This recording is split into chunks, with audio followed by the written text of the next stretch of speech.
Welcome to Dairy Pod, a podcast series from Dairy Australia.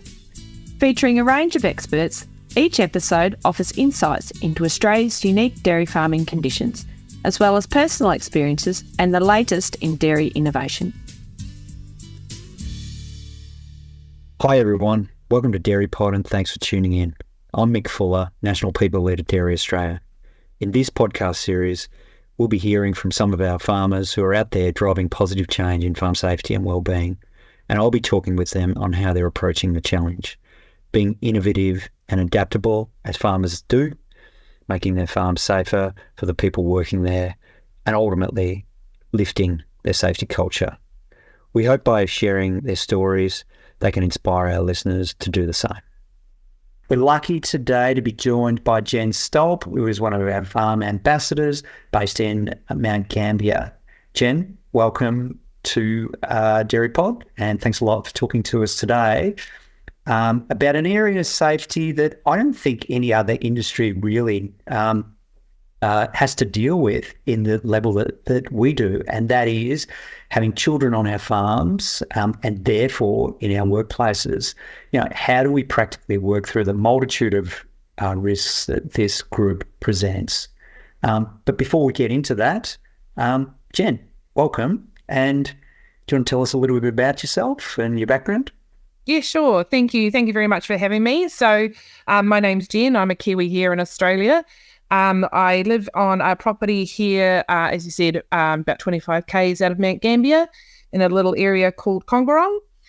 So I share farm on this property here. It's a 245 hectare farm, and we milk around 600 Kiwi cross cows here. So along with my husband and my two daughters, 8-year-old and a 3-year-old. So Jen, thank you. As a parent and also as a farm manager, how do you balance running a business that is also your children's backyard? Yeah, look, I'm not sure I've quite found that balance just yet. The many changing challenges as my children get older, it does tend to change, and it's true what they say, it does take a village. So sometimes, usually in our busier time in calving, I do have to offload the job of being mum. And in doing that, it allows me to be able to be more focused on what I'm doing. I am the main calf rearer here. So rather than trying to wrangle my 3-year-old and shed full of calves, we employ a nanny for the 3 months of the year. And so what that does for me is that means that my children are home and safe. And then if they are to come over, it's supervised visits to the calf shed. And also, I suppose it's a way of making me have a little bit less mum guilt, because it means they're looked after, they can go to their activities. I'm not rushed to try and get my jobs done, because as we all know, once you rush a job, that could be when the accidents potentially do occur. And so obviously that only covers 3 months of the year for me, but throughout the rest of the year, we've got measures in place, we've got policies and procedures that we're in the process of having been rolled out to the staff here on farm. Yeah, very good. I think you mentioned you've got a 3-year-old and an 8-year-old. So how has having children changed the way that you manage safety, including theirs and potentially other visiting children? Yeah, for sure. Look, I used to have such a relaxed view when it came to safety. And I used to think that everyone would think just like I did. You know, if I saw the hazard, they'd see the hazard. And then once I started to having kids, it was really different in the way I viewed hazards. I read a statement once that said, children who live on farms are at greater risk of injury and death than their parents or those of farm workers. And that really shocked me, because I always thought that most farm kids had quite a knowledge of farm safety. And so now I'm not only looking at hazards for the adults on farm, I'm now looking out for these hazards for not only my children, but even scarier, the children of my staff or the friends that come to visit. So I think I became a lot more aware of the hazards that I would probably overlook as an adult. And children are very curious and they want to know and look at everything. And because they've got quite a complete lack of fear or understanding of what a consequence could be, they'll just go and put their hand in anything, or they'll climb on the nearest thing that they can see.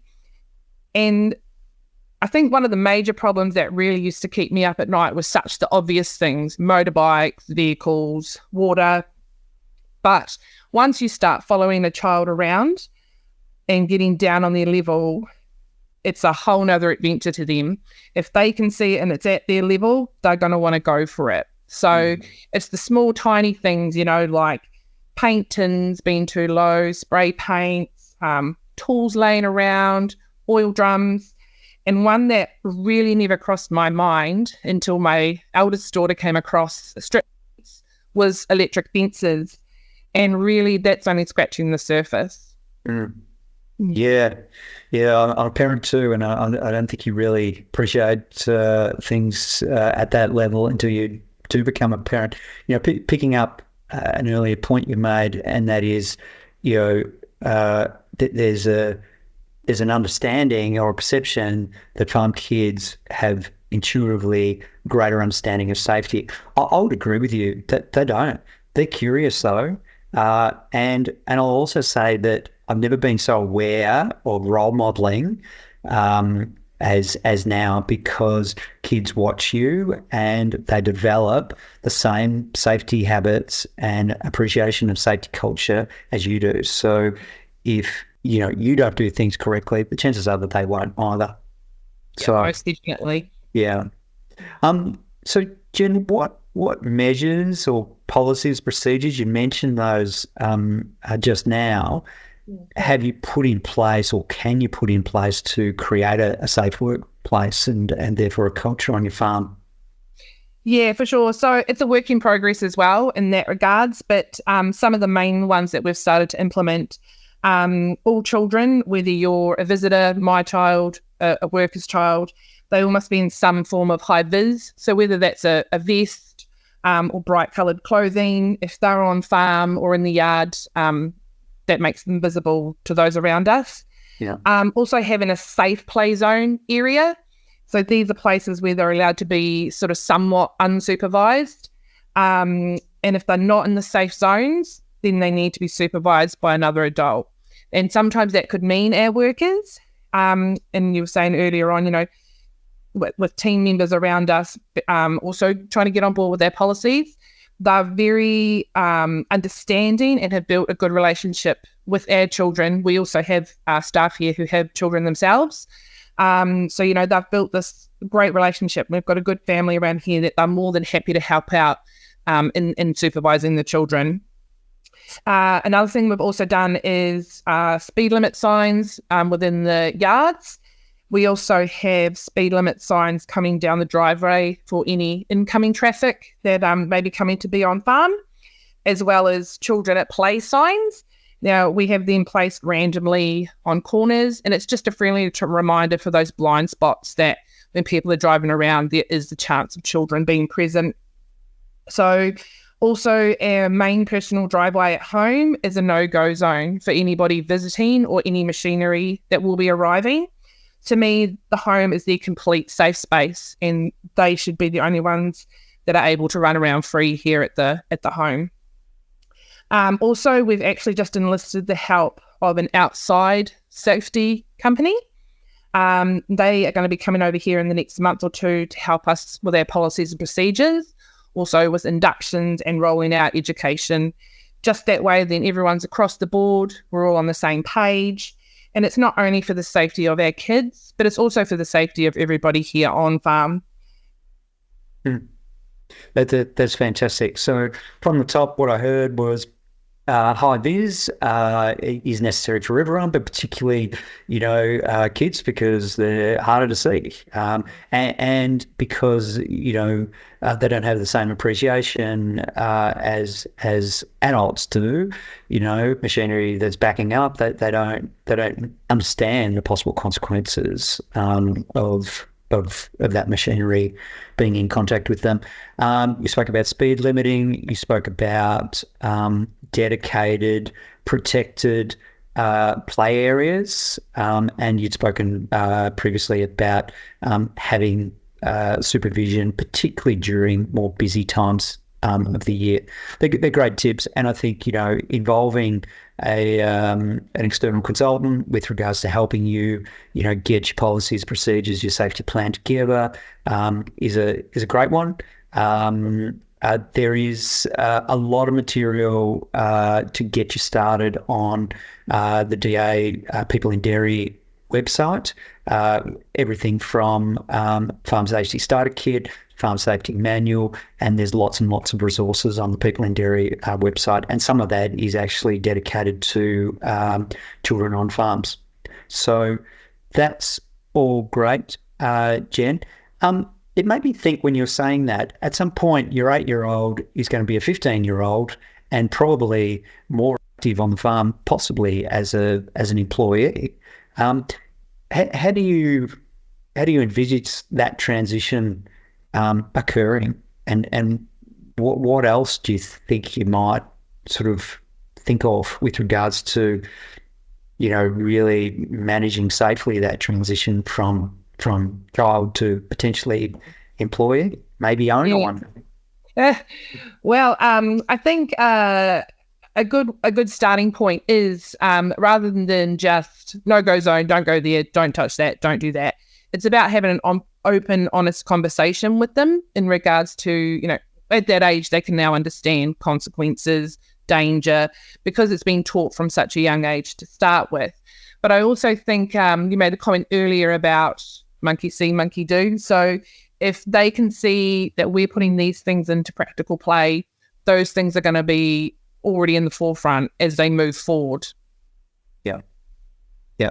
Yeah, that's great. And I guess, if you're having a work experience kid come on, what would you be putting in place for them? And you should take the same approach with your own child. And I think, potential pitfall is this assumed knowledge because someone has been around that they automatically understand that they don't necessarily. No. And so, I think what you've painted there is actually really good practical advice. Is there anything else just before we finish that we haven't covered?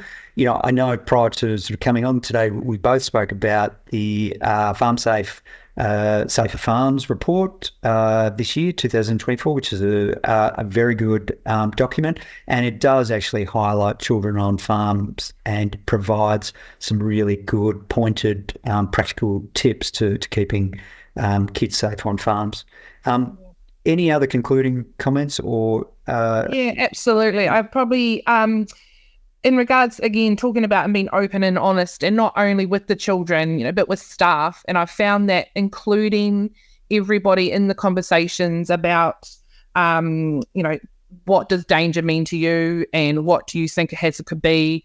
And it's not all about, I used to think it was all on me and I had to go around and find all these things, but there's plenty that I miss because I'm not on farm all day, every day either. So by opening it up and including your staff, for sure, I think is a great one.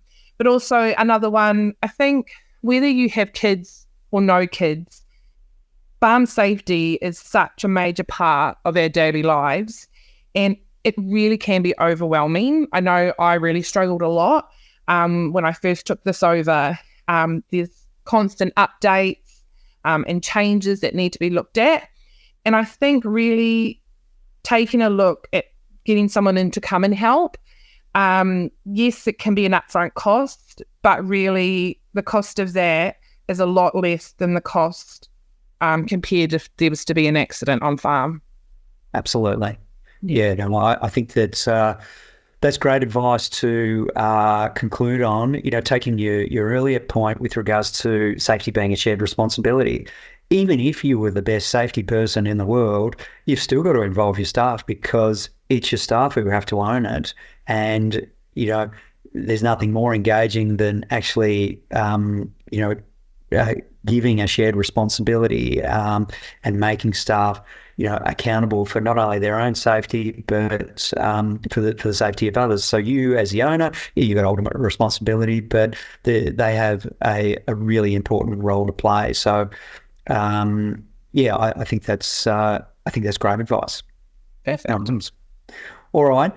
Well, Jen, thank you. We've kept you probably as long as we possibly can. I know you've got a busy day there, so thanks a lot for your time. It's great to hear from a farmer, so passionate about farm safety and about raising the bar. So really appreciate your time, and good luck with the rest of the school holidays.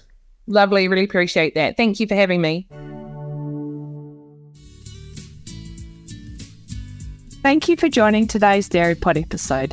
We hope you found it enjoyable and insightful. For more information, check out the episode notes. You can stay up to date by following Dairy Pod on your favourite podcast platform. To get in touch, visit dairyaustralia.com.au. Until next time, take care.